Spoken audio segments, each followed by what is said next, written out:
This video is brought to you by Paperlike, an accessory for all iPads that makes drawing and writing with the Apple Pencil feel like actual paper.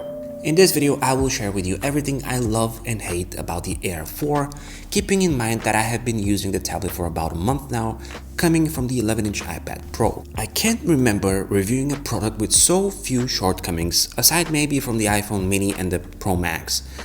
But I just want to point out that to me the word hate is too strong, especially for this product. So to be more accurate, let's just list all the things I dislike or wish to have been better implemented on the Air 4. And to be fair, let's just go over everything that I love about this tablet.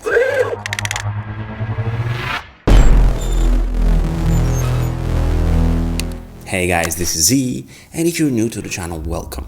My name is Iskren and most people call me E. And let's start with the obvious, which is the design.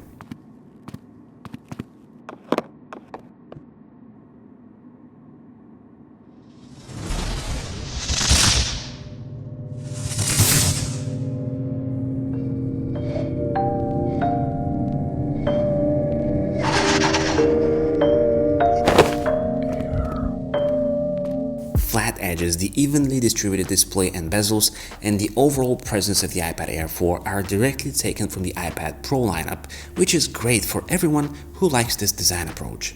Like I mentioned in my review and comparison with the Pro tablet, the Air 4 might be easily confused with the 2018 Pro model given the single camera on the back.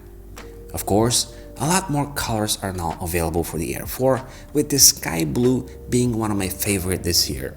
It is very gentle and not at all eye-poking, giving a fresh perspective for this tablet. The next thing I like about the Air 4 is the performance and the fact that the latest A14 chip delivers an extremely snappy and uncompromising experience just like the Pro tablets. Keep in mind that even though the Pro tablets have 2 extra cores and 2 GB more RAM, the Air 4 is no slouch. And when we talk about day-to-day tasks, games and multitasking, I cannot tell which of the two, the Pro and the Air, might be underperforming. If you want to know more about both tablets, by the way, I'll be sure to leave a link below the like button, should you decide to check that video out.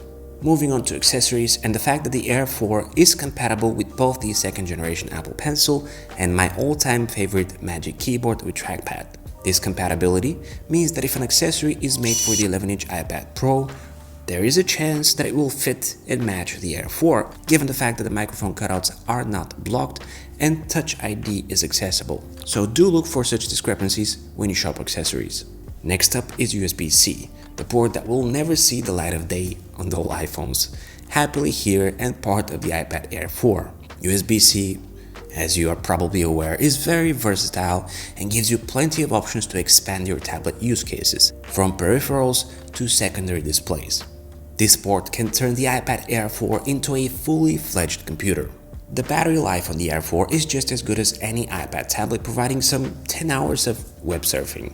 As with all my iPads, I could rarely complain about poor battery, even when using the tablet extensively. The USB-C charging solution might be yet another plus, because when not in use, I have easy access to top up the battery anywhere around the house or the studio.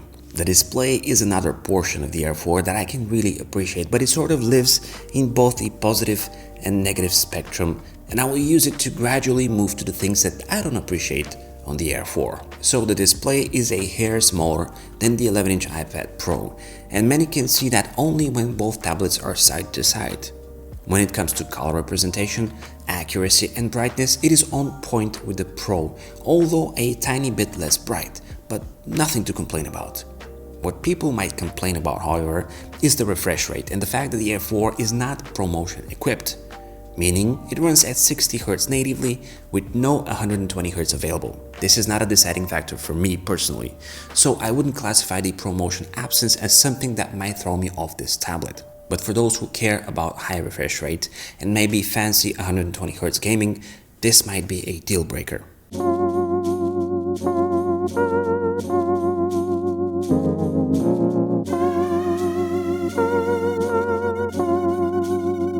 So let's talk about the Air 4 downsides. What makes this device appealing is that it is almost $200 cheaper in its base model than the Pro lineup of Apple tablets.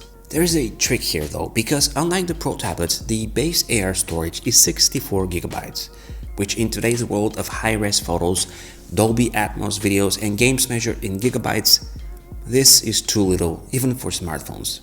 Is it going to be enough for many people? Sure, it will be okay for many, but for the younger generation and the students who, by the way, are a large portion of the iPad users, 64 gigabytes is nowhere near enough. With that being said, I think the Air 4 should start at 128 gigabytes in the same price level.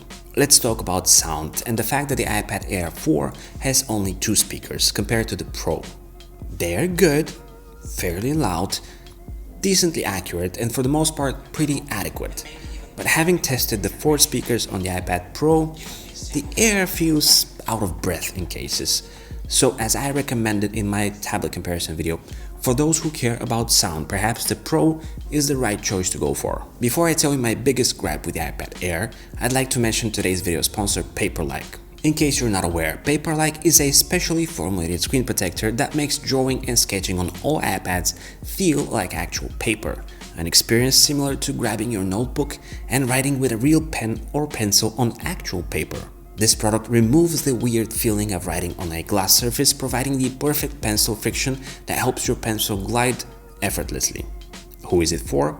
It is for anyone who uses the Apple Pencil for taking notes, jotting and sketching, wanting to protect the iPad screen from the elements while eliminating fingerprints and enjoying all pencil moments as intended, feeling natural. Paperlike ships worldwide for free with a 100% satisfaction guarantee, so to get your hands on your own Paperlike, hit the link in the description below.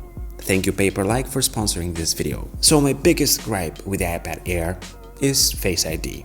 I'll be honest and say that I'm coming from the iPad Pro, which is Face ID equipped. Perhaps if I was to be a first-time user on the iPad with Touch ID instead of Face ID, I wouldn't be as irritated. But I still have to point out how ridiculous Touch ID is to me on the iPad Air compared to Face ID. I'm so used to sitting on the tablet and just tapping on the keyboard spacebar and just waking up the screen without having to position my finger the exact way. This applies even more when it comes to the keychain passwords and making payments online. To me, Face ID on the tablet is an absolute joy and a huge time saver. Can I live without it? Sure, but I've already tasted it, and I would surely miss it. If you enjoyed this video and you are willing to help the channel, be sure to give it a thumbs up and even share it.